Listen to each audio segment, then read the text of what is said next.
go. Ooh, perfect. So how does it work? How does it work?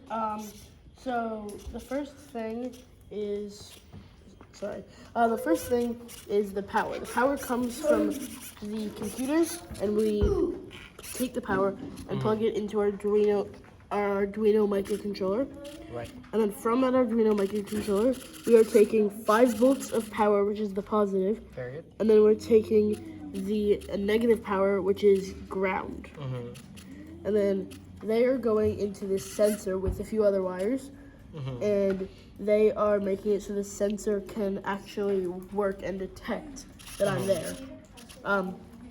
This is a ultrasonic sensor. It emits a sound, and when the other and it senses things by sending out not ultrasonic waves, but very, very high pitched waves, and seeing if the other side of the sensor can intercept it. Yep. And then from this we take we've got